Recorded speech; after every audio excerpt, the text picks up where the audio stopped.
Hello दोस्तों। आज की इस रोमांचक कहानी में आप सभी का स्वागत है। मेरा नाम सीमा है और मेरी शादी कुछ ही सालों पहले अमित से हुई थी। यह अमित की दूसरी शादी थी। उनकी पहली पत्नी का देहांत किसी बीमारी की वजह से हो गया था।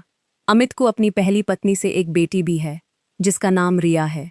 जब मैं इस घर में आई थी तब रिया 15 साल की थी। अब हमारी शादी को 7 साल हो गए हैं और रिया भी अब 22 साल की हो गई है।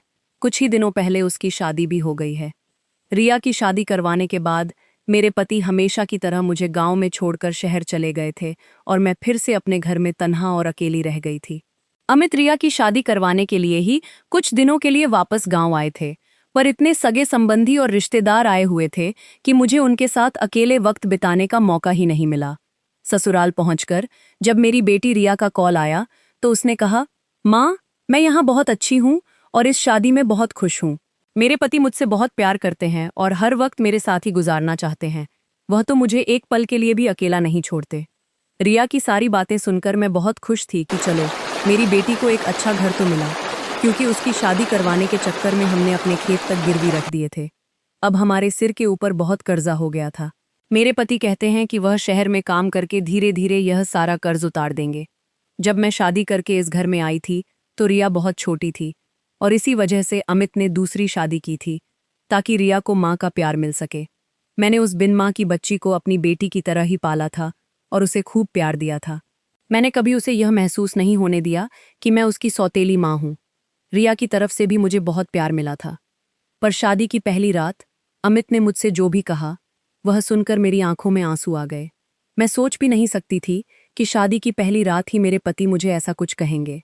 उन्होंने कहा था कि वह अपनी पहली पत्नी से बहुत प्यार करते थे और वह यह दूसरी शादी करना भी नहीं चाहते थे, लेकिन उनकी माँ ने उन पर बहुत दबाव डाला था, जिस वजह से उन्हें दूसरी शादी करनी पड़ी। जब से मेरे पति की पहली पत्नी की मौत हुई थी, तब से मेरे पति शहर में ही रहने लगे थे और वहीं पर काम किया करते थे। खेती बाड़ी और घर का सारा काम मेरे सास ससुर देखा करते थे।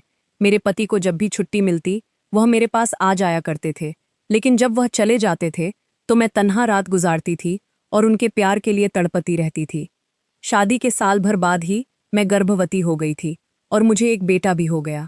जब मेरे पति के बिना मेरा मन नहीं लगता था तो मैं उनसे कहती थी, आप मुझे भी शहर लेकर चलिए, मैं आपके साथ रहना चाहती हूँ, यूँ मुझे अच्छा नहीं लगता।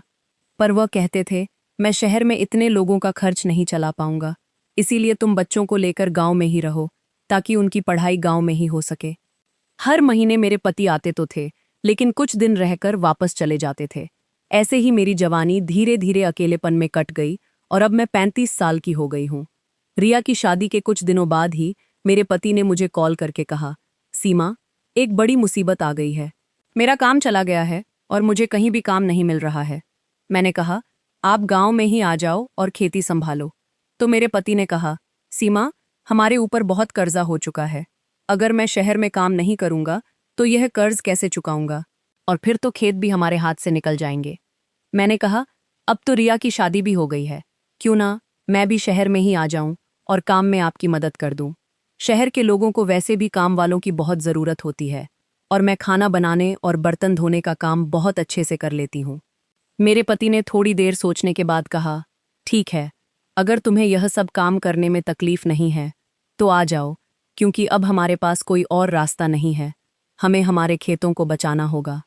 अपने बेटे को सास ससुर के पास छोड़कर मैं शहर की ओर रवाना हो गई। पैसों की जरूरत को देखते हुए मेरे सास ससुर ने भी मुझे शहर जाने की इजाजत दे दी थी। मुझे लगा, काफी सालों के बाद अब मेरे दिल की मुराद पूरी होगी। काफी सालों से मैं अपने पति के प्यार के लिए तड़पी हूँ और अब मुझे वह प्यार मिलने वाला था। जब मैं पति के पास पहुंची तो मेरे पति मुझे देखकर बहुत खुश हुए। मुझे पता है कि वह भी रातें अकेलेपन में ही गुजारते हैं। शहर पहुंचकर कुछ दिनों के अंदर ही मुझे 2 घरों का काम मिल गया। मैंने सोचा कि कुछ और घरों का काम मिल जाए तो अच्छे खासे पैसे आएंगे, क्योंकि गांव के मुकाबले शहर के लोग काम के अच्छे पैसे दे देते हैं। एक रात काम खत्म करने के बाद मैं अपने पति के साथ बातें कर रही थी। तभी बाहर बारिश होने लगी। बारिश बहुत तेज हो रही थी और रुकने का नाम ही नहीं ले रही थी। करीब रात के 11 बजे किसी ने हमारे घर का दरवाज़ा खटखटाया। मेरे पति ने सोचा कि इतनी रात को कौन आ गया होगा। जब मेरे पति ने उठकर दरवाज़ा खोला तो देखा कि बाहर 4-5 हट्टे कट्टे नौजवान खड़े थे। उनकी उम्र 35 से 40 साल के बीच की होगी। मेरे पति उन लोगों से बातें करने लगे तो मैं अपने बेडरूम में आ गई। मैं सोच में डूब गई थी कि आखिर यह लोग कौन हैं और हमारे घर इस तरह क्यों आए हैं। थोड़ी देर बाद मेरे पति कमरे में आए और बोले, बाहर 4 यात्री लोग आए हैं जो बारिश की वजह से बुरी तरीके से फंस गए हैं। वह लोग एक रात के लिए हमारे घर पर शरण मांग रहे हैं। मुझे उन लोगों पर दया आ गई और मैंने कहा, हमारे घर में एक ही गेस्ट रूम है तो आप चारों को वहीं पर रहना होगा। लेकिन मुझे तो अपने कानों पर यकीन ही नहीं आ रहा था कि मेरे पति 4 अनजान लोगों को इस तरह घर में कैसे रहने दे सकते हैं। वह सच में बहुत सीधे साधे हैं और लोगों पर जल्दी विश्वास कर लेते हैं। पर यह भी हो सकता है कि सचमुच यह लोग बारिश की वजह से मजबूर हों। वैसे भी हमारे इस घर पर इतना कीमती सामान तो नहीं है कि चोरी करने आए होंगे। मेरे पति ने मुझसे कहा, यह लोग बहुत भूखे हैं, क्या तुम इन लोगों के लिए कुछ खाने को बना दोगी? मैं दिन भर सारे घरों का काम करके बहुत थक गई थी, पर फिर भी अपने पति की बात मानकर मैं रसोई में जाकर खाना बनाने लगी। जब मैं खाना बनाकर उन लोगों को देने आई तो मैंने देखा कि वह चारों लोग मुझ पर अजीब तरह से निगाहें जमाए हुए थे। मैंने उस समय एक लाल मैक्सी पहनी हुई थी जिसमें मेरा गदराया हुआ बदन साफ साफ दिख रहा था। उन लोगों को देखकर मुझे बहुत ही अजीब लग रहा था, क्योंकि पहले कभी किसी मर्द ने मुझे ऐसे नहीं देखा था जिस तरह वह लोग मुझे देख रहे थे। मेरे पति मुझे अपनी पत्नी तो मानते हैं, पर वह अपनी पहली पत्नी से बेइंतहा मोहब्बत करते थे। उनकी पहली पत्नी का नाम पलक था। वह अमित के बचपन का प्यार थी। अमित और पलक साथ ही बड़े हुए थे। साथ रहते रहते दोनों के बीच प्यार भी हो गया था। पूरा गांव इस बारे में जानता था, क्योंकि वह दोनों खेतों के बीच अक्सर घूमा फिरा करते थे। लेकिन धीरे धीरे जैसे जैसे पलक जवान होती गई, उसके पिता उसे अमित से मिलने नहीं देते थे। वह कहते थे, अब तुम जवान हो गई हो, अगर तुम ऐसे अमित के साथ घूमोगी तो तुमसे शादी कौन करेगा? पर कुछ दिनों बाद जब अमित और उसके घरवाले पलक के घर रिश्ता लेकर गए तो सब लोग मान गए और उन दोनों की शादी हो गई। 1 साल बाद उन दोनों को एक बच्ची भी हुई। पर कुछ महीनों बाद पलक बीमार पड़ गई और चल बसी। मेरे पति उसकी मौत से उभर नहीं पाए थे। वह मुझसे कहते थे, मैं तुम्हें पत्नी का हक तो दूंगा, पर कभी प्यार नहीं कर पाऊंगा। कभी कभी मुझे अपने पति पर बहुत गुस्सा आता था कि सिर्फ एक बच्ची को पालने के लिए उन्होंने मेरी जिंदगी क्यों खराब कर दी। आखिर मैं भी तो एक औरत हूं, मुझे भी प्यार की जरूरत है। मुझे भी कोई ऐसा मर्द चाहिए था जो मुझे दिल से चाहे। मेरे पति तो बस मुझे एक जिम्मेदारी ही समझते हैं, लेकिन आज पहली बार कोई मर्द मुझे ऐसे देख रहा था, वह भी एक नहीं, 4-4। मेरे दिमाग में अजीब अजीब ख्याल आने लगे। मैं खाना देते ही अंदर अपने कमरे में आ गई। मैंने अपने कमरे से बाहर झांका तो देखा कि उन लोगों ने शराब की बोतल निकाल ली है। काफी महंगी शराब थी। मेरे पति भी काफी खुशी खुशी पीने लगे। जब मेरे पति काफी देर बाद कमरे में सोने के लिए आए तो वह नशे में पूरी तरह से अपना होश खो बैठे थे। मैंने किसी तरह उन्हें संभाल कर लिटा दिया।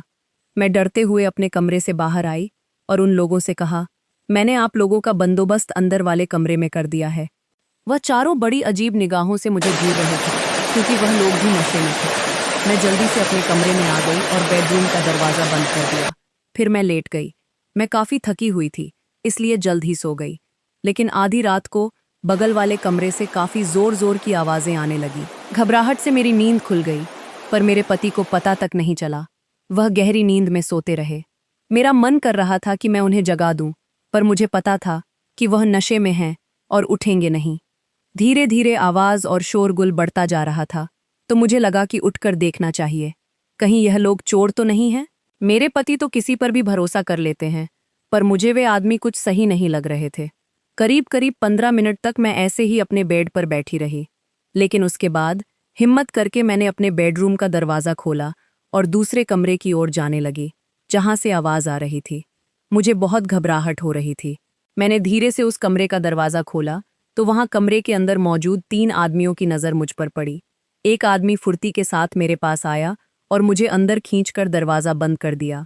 मैं बहुत घबरा गई कि यह लोग मेरे साथ कुछ बुरा करने वाले हैं। मुझे देखते ही वे बहुत ही अजीब निगाहों से मेरी तरफ देखने लगे और मेरे करीब आने लगे। मेरा गला सूखने लगा और डर के मारे मेरी आवाज़ बंद हो गई। और तभी मेरी नज़र कमरे के कोने पर पड़ी। वहां उनके चौथे साथी की लाश खून से लथपथ पड़ी हुई थी। अब बाकी बचे 3 लोग मुझे शायद जिंदा न छोड़ें। मैं बहुत घबरा गई, क्योंकि मैं कत्ल की गवाह बन चुकी हूँ।